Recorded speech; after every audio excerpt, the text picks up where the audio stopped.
Бүгін мен әлемге бірнеше туындысымен танылған Райан Холлиday деген жазушының «Эго сенің жауың» деп аталатын кітап жайлы айтатын боламын. Өткенде фитнесте бір адамның 180 килограммен отырып тұратын жаттығу істеймін деп сіңірін үзгенін өз көзіммен көрдім. Ол бейшара спортсмен емес, тек жай бір жүрген қызығушылардың біреуі. 180 килограмм көтерудің де қажеті жоқ болатын. Себебі эго. Жанындағы екі досына өзінің мықты екенін, күшті екенін дәлелдеймін деген ақымақ ойдан болып сіңірін үзіп алды. Биыл менің туысқан қарындасым оқуын бітіріп жұмысқа кірді. Жұмысқа кіріп кредит алатын мүмкіндігі бола салысымен бірден iPhone 17-ні кредит алды. Ай сайын төлейтін бағасы да тым аз емес. Себебін сұрасам, былай деді: өзімді қуантқым келді. Ел мені жақсы жұмысқа кірді екен деп ойласын, дейді. Өте таныс әңгіме. Ел не дейді? Елдің ойы. Өмірде бұндай мысалдар өте көп. Көтере алмайтын салмақ, төлей алмайтын кредитке орындыратын, қажетсіз дүниеге ақшамызды құртатын, жаңа білім үйренуге кедергі болатын басты дұшпан ол біздің эгомыз. Эго дегеніміз өзіңді шындықтан жоғары бағалаған кезде туындайтын мен мықтымын, менікі дұрыс деген ішкі жалған сезім. Бұл сезім әрбір жетістікке ұмтылыс кезеңінде, жетістікке жеткен кезде, тіпті құлдыраған қиыншылық кезде де сізге әсер ететін болады.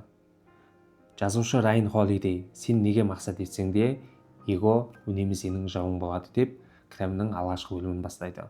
Бірінші бөлім: жетістікке ұмтылар кездегі эго. Мысалы, сіз ағылшын тілін үйренуге мақсат қылдыңыз деп ойлайық.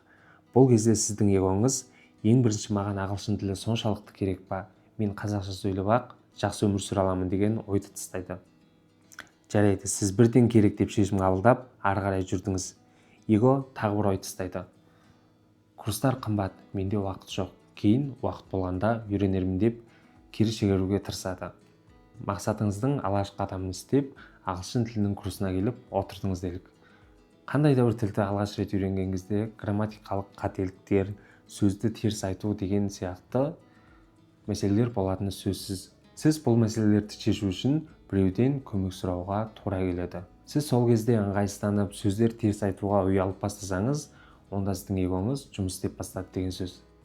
Әрбір нәрсені жаңадан үйренер кезде мен білмей жатырмын, маған көмектесші деген сөзді міндетті түрде айтып үйрену керек. Бұл сөздер сіздің жолыңызды жеңілдетіп, білмеген нәрселеріңізді үйренуге септігін тигізеді. Екінші бөлім: жетістікке жеткен кездегі эго. Менің айналамда дәл осындай бірнеше адамдар бар. Еңбекқор, алдына қойған мақсат айқын, табанды. Бірақ бір деңгейде тоқтап қалған. Ол деңгейден не ары кетпейді, не құлдырамайды. Құлдырамайтын себебі оның өзінің табандылығы, еңбекқорлығы. Ал ол деңгейден өспейтін себебі, ол деңгейден өсу үшін оған біреудің ақыл кеңесі, тәжірибесі керек.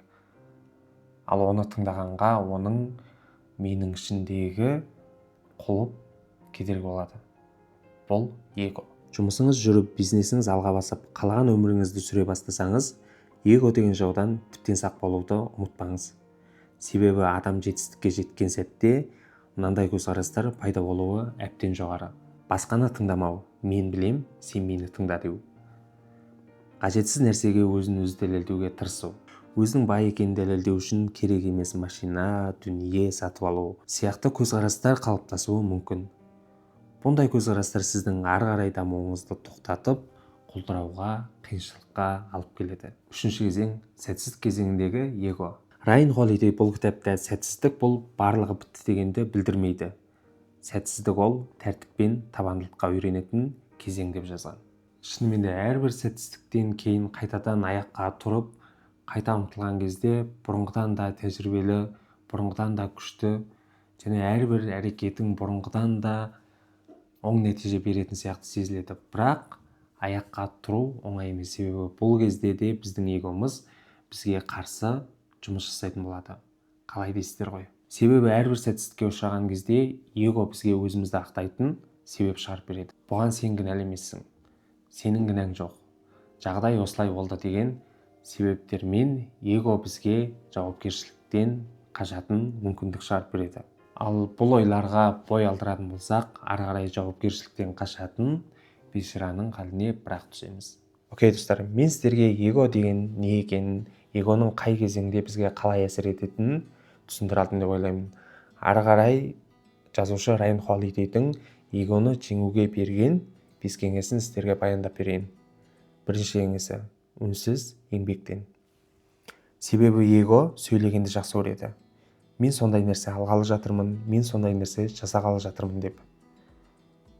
Сен үнсіз еңбектенсең, эго емес, еңбегінің нәтижесі сөйлейтін болады. Екінші кеңес – процеске назар аудар. Эго атақ мансапты қалайды. Ал даму ол күнделікті не істегеніңді, не үйренгеніңді қадағалаудан басталады. Үшінші кеңес – сынды дұрыс қабылда. Эго сыннан қашады. Өзгені тыңдатпайды. Бірақ сын дамудың ең арзан жолы. Өзгелердің сынын естіп, жұмыс жасау арқылы кемшілігіңді түзетіп, нәтижеңді арттыруға болады. Демекші, егер сіздер менің видеомды көріп, қандай да бір айтатын сындарыңыз, пікірлеріңіз болса, міндетті түрде астына жазып қалдырыңыздар. Болып жатса, болып жатыр дегенді айтыңыздар, достар. Себебі сіздердің қолдауларыңыз, сіздердің кеңестеріңіз, сындарыңыз барлығы менің келесі контентті жасауыма көмегін тигізеді. Рахмет. Төртінші кеңес – бейшараның рөлін ойнағанда доғар. Менің жағдайым болмай жатыр, менің ақшам жоқ, менің мүмкіндігім жоқ деп, орныңнан қозғалмай жатып, өзің жек қойғанды қой. Жауапкершілікті өзің алып үйрен. Я, өмір әділетті емес, бірақ жауапкершілік әрқашан өзімізде. Бесінші кеңес – ұзақ жолға дайын бол. Эго тез нәтижеге жетуді қалайды. Ал шынайы табыс пен шын жетістік ол шыдам мен табандылықты қажет етеді. Бір күнде ұзаққа секірудің қажеті жоқ. Күн сайын 1%-ға, күн сайын 1 қадамға алға жылжу жеткілікті. Назар аударғандарыңызға рахмет. Менің «Эго сенің жауың» деген кітапқа жазған қысқаша жолуым осымен аяқталды. Сіздерге қызық болса, ешқандай сценарийсіз эго жайлы біраз қызықты мысалдарды айтып берейін. Бүгін негізі жаңа жылға байланысты қалай мақсат қою керек деген контент кіруге тиісті болатын. Мен жолда Қызық Таймс деген бағдарламадан Белуччи деген маскамен айтатын екі жігіттің сұхбатын тыңдап, сосын осы контентті бірінші кіргізуге шешім қабылдадым. Ол екі жігіттің сұхбаты маған өте қатты ұнады, себебі соңғы кезде адамдардан көп көрінбеген кішіпейілдікті, сыпайылықты сол екі жігіттің берген сұхбатынан көрдім. Және сол сұхбатта өздерінің неге маскамен ән айтатыны жайлы бірнеше себептер айтады. Оның бір себебі сол эго. Дәл эго деп айтпаса да, сол айтқан сөздерінен дәл осы бүгінгі біздің тақырыбымызды меңзегені көрініп тұрды. Мен негізі бұл кітапты 2 рет сыйлыққа аламын.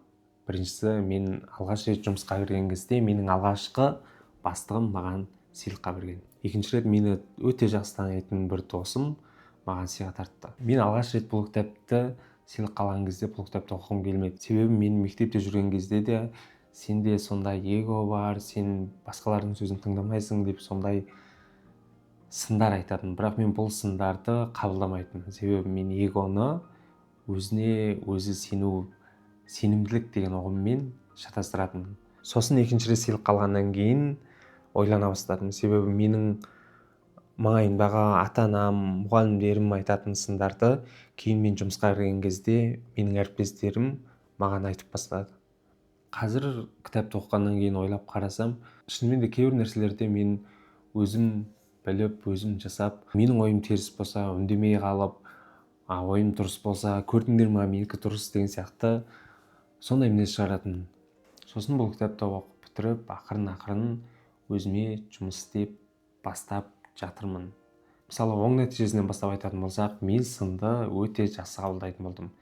Бұрын мен сынды қабылдамайтынмын. Сын айтқан адамды бетіне айтпасам да іштей жек көріп тұратынмын. Ал қазір маған шынымен де менің өзім байқамаған кемшіліктерімді бетіме айтқан адамды мен өте жақсы көремін. Біреудің алдында жақсы көрінуге, ақылды көрінуге, немесе бір даудың ішіне кіріп міндетті түрде өзіндікі дұрыс екенін дәлелдеу деген сияқты дүниелер мені қызықтырмайтын болды. Деген сияқты бірте нәтижелер шығып келе жатыр. Жалпы менің бұл каналым өзім сияқты барлығын жақсы істемесе де жақсы істеуге тырысатын, бір жолда болмаса да бірте-бірте үйренуге ниеті бар сондай жандарға арналған. Назар аударғандарыңызға рахмет. Әр қазақтың ой өрісінің кеңеюіне үлесім болсын. Сау болыңыздар.